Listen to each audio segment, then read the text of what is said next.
Hello बच्चों, कैसे हैं आप।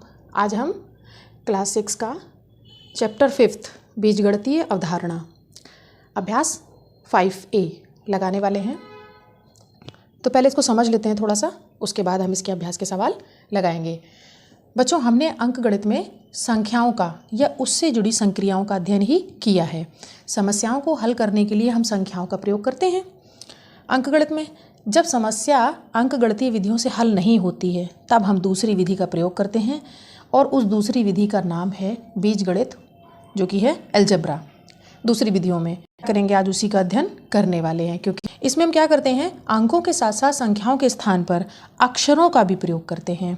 अज्ञात राशियों के लिए भी हम इसका प्रयोग करते हैं और किसी भी संख्या के लिए प्रयोग कर सकते हैं। इसीलिए से हम बीजगणित भी कहते हैं। अज्ञात संख्या को हम XYZ, ABC, जो अंग्रेजी वर्णमाला के अक्षर होते हैं हमारे, या हिंदी वर्णमाला के कोई अक्षर जैसे क ख ग, इनसे हम व्यक्त कर सकते हैं। किसी को भी ले सकते हैं इनमें से। तो इन्हें हम क्या कह देते हैं, इन्हें हम अक्षर संख्या कहते हैं, इन्हें हम बीज भी कह देते हैं। तो चलिए इसको थोड़ा सा उदाहरण से समझते हैं कुछ। चलिए बच्चों, समझते हैं कि बीजगणित का प्रयोग यानी कि जो अक्षर संख्या है इनका प्रयोग हम कैसे करते हैं। मान लीजिए एक टोकरी दी हुई है, उसमें कोई फल रखे हुए हैं, तो हम क्या कहेंगे, इसमें 2 फल रखे हुए हैं। और अगर यदि उसमें 4 फल रखे हैं तो हम क्या कह देंगे, इसमें 4 फल हैं। लेकिन यदि कोई ऐसी टोकरी है जिसमें कई फल रखे हैं लेकिन हम उन्हें काउंट नहीं कर सकते, तो हम क्या कहेंगे, तो हम ये कह सकते हैं कि इसमें X फल मौजूद हैं। ठीक है, तो ये जो X है हमारा, ये क्या हो गया, ये हमारी अक्षर संख्या हो गई, जिसे हम मान करके इसकी ओरिजिनल संख्या को निकाल सकते हैं। तो ये हमारा चर राशि कहलाता है। क्या कहलाता है, ये हमारी चर राशियाँ कहलाती हैं। और उदाहरण लेते हैं, जैसे कि एक ट्रायंगल बनाना है, एक समबाहु त्रिभुज बना रहे हैं। समबाहु त्रिभुज का मतलब क्या होता है, जिसकी तीनों भुजाएं समान होती हैं। ये तीलियों द्वारा बनाया जा रहा है। किससे बनाया जा रहा है, तीलियों द्वारा बनाया जा रहा है। तो इसमें एक त्रिभुज बनाने में कितनी तीलियों का प्रयोग हुआ, एक त्रिभुज में कितनी तीलियों का प्रयोग हुआ, एक त्रिभुज में 3 तीलियों का प्रयोग हुआ। ठीक है, यदि हमें इस प्रकार के 2 त्रिभुज बनाने हों तो कितनी प्रयोग हो जाएंगी, 2 गुणे 3 कर देंगे तो हमें पता चल जाएगा कि इसमें 6 तीलियाँ लगेंगी। लेकिन यदि इसमें हमें 10 त्रिभुज बनाने हो इसी प्रकार के, तो क्या करेंगे, हम 10 गुणे 3 कर देंगे, क्योंकि तीलियाँ तो 3 ही रहने वाली हैं। जो हमारे त्रिभुजों की संख्या है वो बढ़ती चली जा रही है, तो कितनी हो जाएंगी, टोटल तीलियाँ 30 निकल आएंगी। लेकिन यदि हमें पता ही ना हो कितने त्रिभुज बनाने हैं, मान लीजिए हमने n त्रिभुज बनाने हैं, कितने n त्रिभुजों का हमें निर्माण करना है तीलियों द्वारा, तो कितनी तीलियाँ लगेंगी, तब हम इस जगह 3 तो लेंगे, इंटू n करेंगे त्रिभुजों की संख्या का, और वह संख्या हमें पता चलेगी किस रूप में, ये हो जाएगा उसका फाइनल 3n।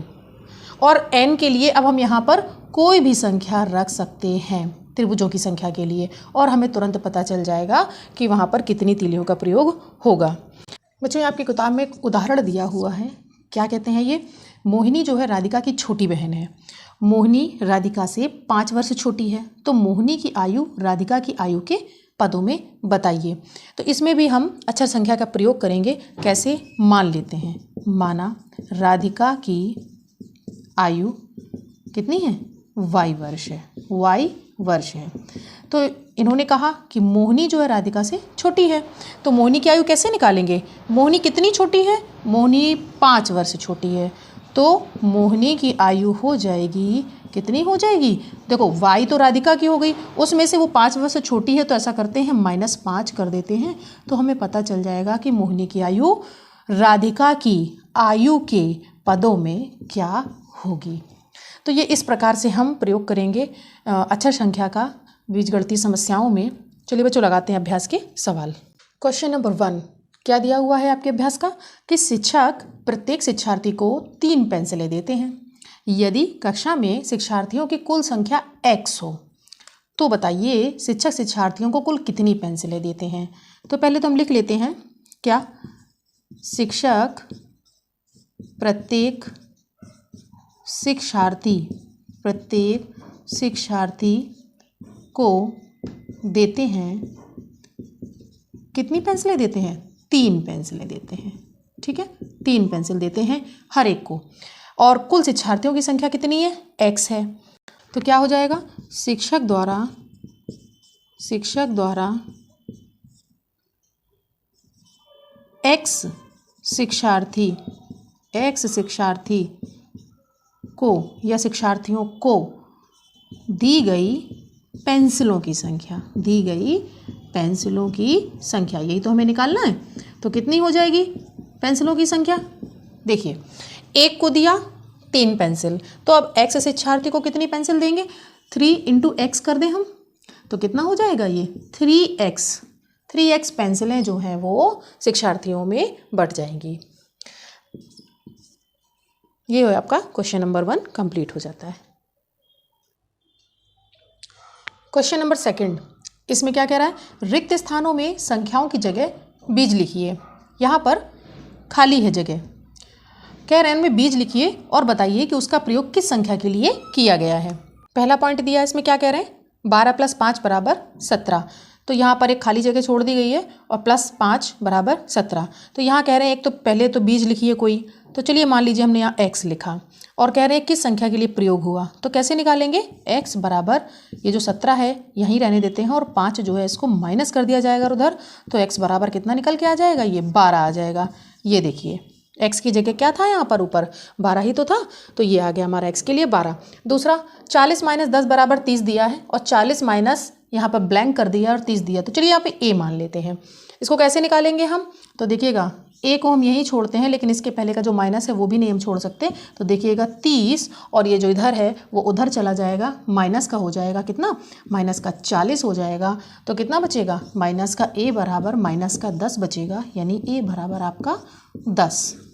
ये देखिए a बराबर कितना है, 10 दिया हुआ है।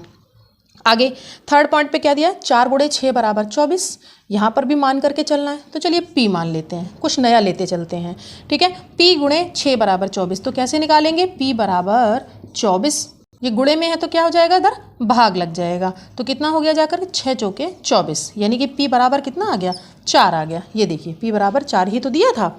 आगे नेक्स्ट 4th एक और दिया हुआ है, 35 में भाग दिया 5 का, तो कितना आ गया 7, क्योंकि 5 × 7 = 35 होता है। अब 35 में कितने का भाग दे कि 7 आ जाए, ये तो इस जगह मान लेते हैं हम x वापस ले लेते हैं, तो इसमें कह रहे हैं इसकी वैल्यू निकालिए, तो ये भाग में है चूँकि, है ना, और भाग में है तो इसको हमें गुणा में बदलना हो अगर, तो क्या करते हैं, संख्या पलट जाती है। तो देखिएगा ज़रा, ये 1/x कर देते हैं, यहाँ पर 7 और यहाँ पर 1 मल्टीप्लाई कर दें, तो ये कितना हो जाएगा, क्रॉस मल्टीप्लाई करने में देखिए ज़रा, ये हो जाएगा आपका, यहाँ लिखते हूँ, यहाँ हो जाएगा 7x बराबर कितना 35, तो x बराबर कितना हो जाएगा 35/7, x बराबर कितना हो जाएगा 7 × 5 = 35, यानी x बराबर 5 आ जाएगा, जो कि हमें दिया हुआ था। तो ये बच्चों आपका सेकंड क्वेश्चन कंप्लीट हो जाता है। क्वेश्चन नंबर 3 क्या दिया हुआ है, रहीम के पास 10 रुपये थे, उसने रज़िया को कुछ रुपए दे दिए, उसके पास कितने रुपए बचे, इसको अक्षर संख्याओं की सहायता से व्यक्त करना है। तो पहले लिख लेते हैं, रहीम के पास थे कितने रुपए थे, 10 रुपए थे, ठीक है। उसने रज़िया को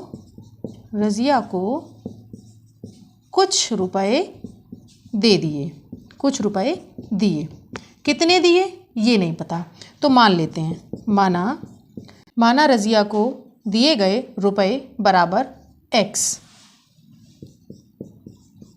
तो कितने रुपए बचे, तो रहीम के पास बचे हुए रुपए कितने हो जाएंगे, 10 थे और उसमें से रज़िया को कितने दे दिए, अब x दे दिए, तो कितने बचेंगे, 10 माइनस का x, इतने बचेंगे। तो ये हो गया आपका अक्षर संख्या को लेकर के उसमें बचे हुए रुपयों को हमने कैसे व्यक्त कर दिया। ये क्वेश्चन नंबर 3 आपका पूरा हो गया। नेक्स्ट 4th क्वेश्चन क्या कह रहा है, एक बगीचे में कुछ पेड़ थे, 50 पेड़ और लगा देने पर पेड़ों की संख्या 120 हो गई, इस कथन को अक्षर संख्या की सहायता से व्यक्त कीजिए। तो बगीचे में कुछ पेड़ लगे थे, यानी पता नहीं है कितने पेड़ लगे थे, तो मान लेते हैं, माना बगीचे में x पेड़ लगे थे, कितने लगे थे, x पेड़ लगे थे। इन्होंने कहा कि 50 पेड़ और लगा देने पर 50 पेड़ और लगा दिए गए, यानी कि क्या कर दिया गया, और जोड़ दिया गया उसी में। और का मतलब क्या हुआ, जोड़ दिया गया उसी में।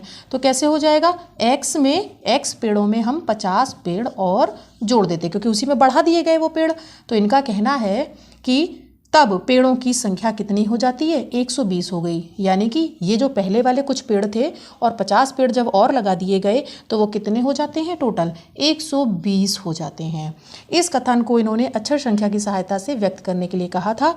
ये बच्चों हमारा व्यक्त हो चुका है, यानी x + 50 बराबर कितना हो जाएगा, 120। ये आपका 4th क्वेश्चन पूरा हो गया। नेक्स्ट क्वेश्चन नंबर 5 क्या दिया हुआ है, अक्षर n और m के लिए प्रत्येक प्रतिरूप को तीलियों से बनाने के लिए आवश्यक तीलियों की संख्या के लिए नियम ज्ञात करिए और लिखने के लिए एक चर नियम का प्रयोग करिए। तो इस जगह देखिए, n का एक प्रतिरूप बनाने के लिए आवश्यक तीलियों की संख्या कितनी होगी। देखिए, एक ये है, एक तीली ये है और एक ये है, यानी कि 3 तीलियों की आवश्यकता होगी। अगर n के 2 प्रतिरूप बनाने हो तो कितनी चाहिए होंगी तीलियां हमें, हम क्या करेंगे, 3 में 2 का गुणा कर देंगे, यानी हमें 6 तीलियां चाहिए होंगी। और यदि n के इसी प्रकार से n प्रतिरूप बनाने हो तो हम क्या करना होगा, हमें 3 में n का मल्टीप्लाई करना होगा, यानी कि वह संख्या निकल के आ जाएगी 3n, जहाँ पर n के लिए हम कोई भी संख्या लिख सकते हैं। आगे देखिए, यहाँ पर एक टेबल तैयार करते हैं इसी को लेकर के। जैसे कि एक n का प्रतिरूप बनाया तो तीलियों की संख्या थी 3, 2 बनाए तो कितनी हो गई 6, 3 के लिए कितनी हो गई 9, इसी प्रकार से 4 के लिए कितनी हो गई 12। और अगर हम ऐसे चलते चले जाएंगे तो n प्रतिरूपों के लिए तीलियों की संख्या हो जाएगी आपकी 3n। तो ये इसकी टेबल तैयार हो जाती है। चलिए देखते हैं m के लिए। इसी प्रकार से m के लिए देखिए, m का एक प्रतिरूप बनाने के लिए आवश्यक तीलियों की संख्या कितनी होगी। देखिए, 1, 2, 3 और एक 4, कितनी तीलियां लगेंगी 4। इसी प्रकार m के अगर हमें 2 प्रतिरूप बनाने हो तो कितनी हो जाएंगी, ये 4 दूनी 8 तीलियां। ठीक है, अगर m के n प्रतिरूपों की संख्या तीलियों हमें बनानी हो तो कितनी हो जाएंगी 4 × n, यानी कि 4n निकल के आ जाएगी वो संख्या। देखिए, इसके लिए टेबल क्या आती है, m प्रतिरूपों की संख्या 1 है अगर तो तीलियों की संख्या 4 हो जाएगी, 2 है तो कितनी हो जाएगी, दूनी 8 हो जाएगी। उसके बाद 3 के लिए कितनी हो जाएगी 12 हो जाएगी। इसी प्रकार 4 के लिए कितनी हो जाएगी 16 हो जाएगी। और अगर हम बढ़ते चले जाएं, n प्रतिरूपों के लिए बनाने के लिए हमें कितनी तीलियां चाहिए होंगी, यहाँ पर 4n हो जाएगा ये। तो इस प्रकार से m के लिए भी हम नियम ये निकाल लेते हैं और इसकी टेबल भी हम बना देते हैं। ये बच्चों आपका 5A एक्सरसाइज कंप्लीट हो चुका है बीजगणितीय अवधारणा का। अब हम 5B लगाएंगे। इसमें इतने ही सवाल दिए हुए थे, इन सवालों को आप लगाइए। अगर आपको कोई दिक्कत आती है तो आप पूछ सकते हैं कमेंट में। वीडियो को शेयर करते रहिए, चैनल को सब्सक्राइब करते रहिए और सीखते रहिए गणित मेरे साथ।